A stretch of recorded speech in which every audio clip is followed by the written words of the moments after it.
Wewe Gombel adalah sebuah istilah dalam tradisi Jawa yang berarti roh jahat atau hantu yang mirip manusia, sangat mengerikan dengan taring, baju compang-camping, dan rambut serta kuku panjang tidak terawat. Biasanya Wewe Gombel, istilah dari baju yang sangat jelek, melakukan aksinya pada saat menjelang maghrib. Orang yang diculik Wewe Gombel tidak tahu karena Wewe Gombel merubah dirinya menjadi saudara atau kakak, adik, orang tua, dan siapa saja yang dikenali si korban. Wewe Gombel suka menculik anak-anak, tapi tidak mencelakainya. Konon, anak yang dicuri biasanya anak-anak yang ditelantarkan dan diabaikan oleh orang tuanya.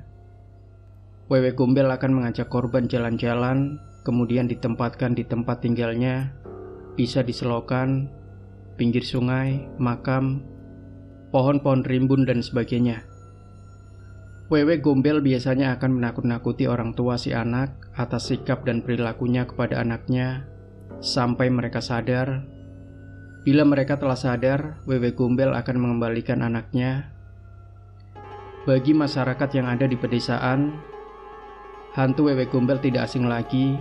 Bahkan konon jika popok, bayi, dan anak Wewe Gombel bisa dipakai sebagai sarana pesugihan, makanya itu dikenal dengan nama popok Wewe.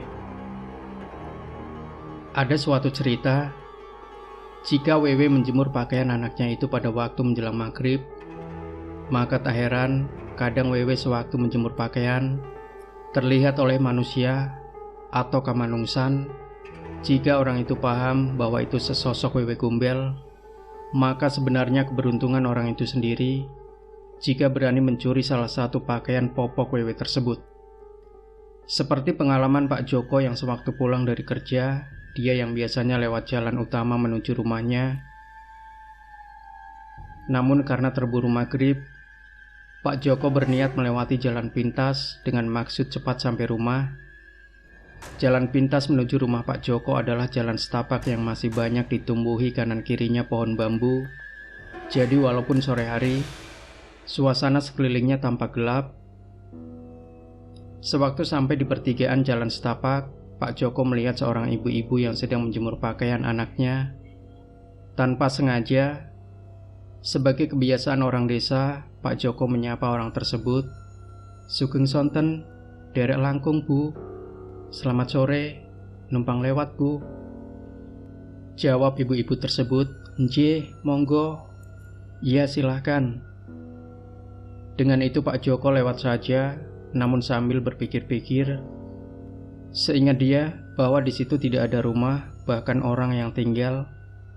Karena penasaran, akhirnya Pak Joko berbalik arah mendatangi tempat tadi. Keanehannya, ibu-ibu yang menjemur pakaian tadi sudah tidak ada. Yang terlihat jemuran pakaian.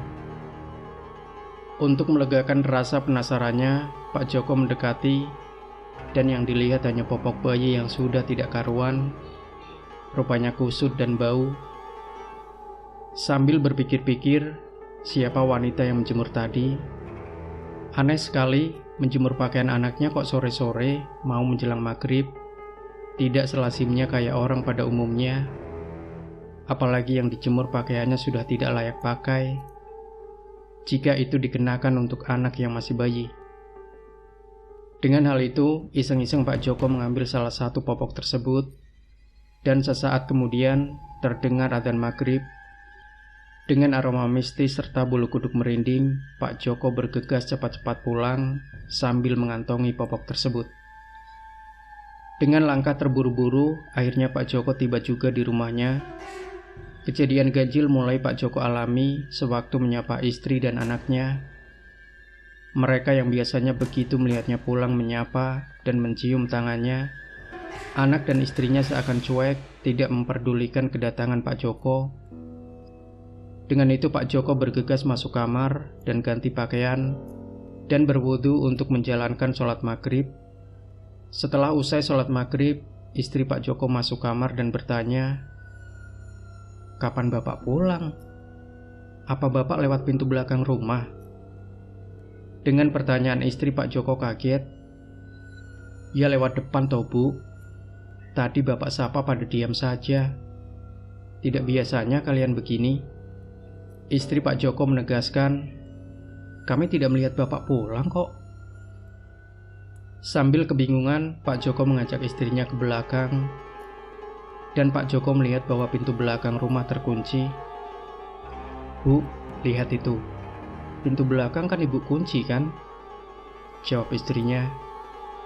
"Iya ya Pak, kok aneh. Lah tadi Bapak lewat mana? Jika lewat depan, kok kami tidak melihat?" Akhirnya Pak Joko bilang ke istrinya, "Ya sudah, tidak usah dipikirkan." Namun dalam hati Pak Joko bertanya-tanya dengan kejadian ganjil yang barusan dia alami. Akhirnya Pak Joko berpikir, apa gara-gara mengambil popok tadi? Pak Joko bergegas ke kamar dan mengambil kain atau popok yang diambil tadi. Sambil memegang barang itu, Pak Joko baru ingat cerita neneknya dahulu mengenai wewe gombel. Dengan hal itu, Pak Joko yakin bahwa barang yang diambil itu popok wewe.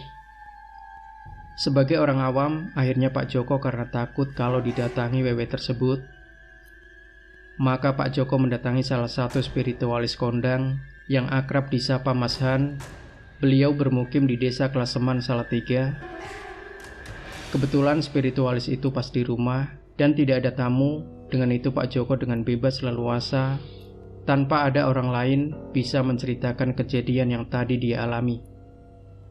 Spiritualis tersebut meminta, "Tolong tunjukkan apa yang Bapak bawa." Dengan itu Pak Joko menunjukkan barang tersebut. "Ini barangnya Pak." "Apa benar ini popok wewe?" tanya Pak Joko. Sesaat barang itu digenggam oleh spiritualis tersebut. Ada suatu keanehan barang tersebut mengeluarkan asap putih. Setelah usai barang tersebut ditaruh di atas meja dan berkata dengan Pak Joko, "Iya benar, inilah popok wewe." Lalu bertanya pada Pak Joko, "Apa Pak Joko hendak merawat barang ini? Jika Pak Joko mau merawatnya, tolong jangan disalahgunakan keampuhannya." Kemudian Pak Joko menjawab, "Saya mau merawatnya, tetapi bagaimana tata caranya? Dan apa resikonya?" Spiritualis tersebut menjelaskan tata cara perawatannya dan resiko-resikonya secara detail.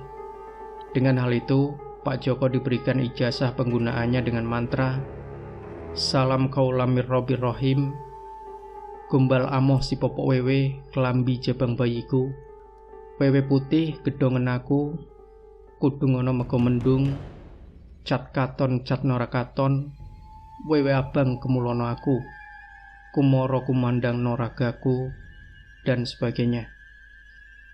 Namun Pak Joko diperingatkan jangan sembarangan membaca mantra ini seperti yang spiritualis tersebut wedarkan pada Pak Joko, dan berpesan jangan disalahgunakan khasiat keampuhannya, terlebih-lebih untuk tindakan yang tidak terpuji seperti mencuri dan sebagainya. Jika disalahgunakan, jika tidak hati-hati, manusia yang mengenakan popok wewe ini tidak bisa kembali berwujud seperti halnya manusia lagi, karena tubuh raganya telah menghilang masuk ke dimensi alam jin. Dengan cerita singkat tersebut, sebagai gambaran, tidaklah mudah memburu popok wewe, karena hanya orang yang pulung beruntunglah yang bisa mendapatkannya, tentunya atas kuasa dan kehendak Allah. Jikalau oleh para pelaku pesugihan, tentunya adanya perjanjian tertentu dengan makhluk gaib wewe yang sedang memiliki anak kecil. Dalam perjanjian tersebut, biasanya wewe tersebut meminta tumbal anak kecil atau bayi yang lahir pertama dari keturunan orang yang melakukan perjanjian tersebut. Pelaku pesugihan popok wewe biasanya menyalakan ubur rampe berupa kendi kecil yang diisi air santan, emben-emben, atau wadah ari-ari yang berisi beras putih atau biasa, beras kuning, beras merah, beras hitam, dan kacang hijau, bunga telon, dupa manten, jajan pasar, minyak sekar staman, minyak kopok endut. Dengan piranti tersebut, bimbingan seseorang yang memahami ilmu pesugihan, si pelaku dengan menghadap sesaji tersebut mulai merapalkan mantra pesugihan popok wewe. Awang-awang uwung-uwung, ngalamul guyub jagat suwung, wewe putih wewe abang siro metuwo, dan sebagainya. Setelah ditemui, pelaku melakukan perjanjian gaib dengan WW tersebut. Setelah ada kesepakatan, pelaku akan diberikan popok WW. Dengan media tersebut, biasanya pelaku selain mendayagunakan khasiat ampuhnya dengan bergentayangan menjadi pencuri gaib, si pelaku memiliki usaha dagang, biasanya jualan yang menggunakan minyak goreng seperti ayam goreng, nasi goreng, dan sebagainya. Dengan usaha itu, selain berguna untuk pengelarisan maha dahsyat, karena persekutuan dengan WW, maka pelaku cepat menjadi kaya raya. Namun setiap dia memiliki anak cucu pertama, itu akan menjadi tumbal WW tersebut. Pelaku pesugihan ini biasanya memiliki anak banyak dengan maksud agar kelak cucu pertamanya lah yang bisa membuatnya kaya bergelimang harta.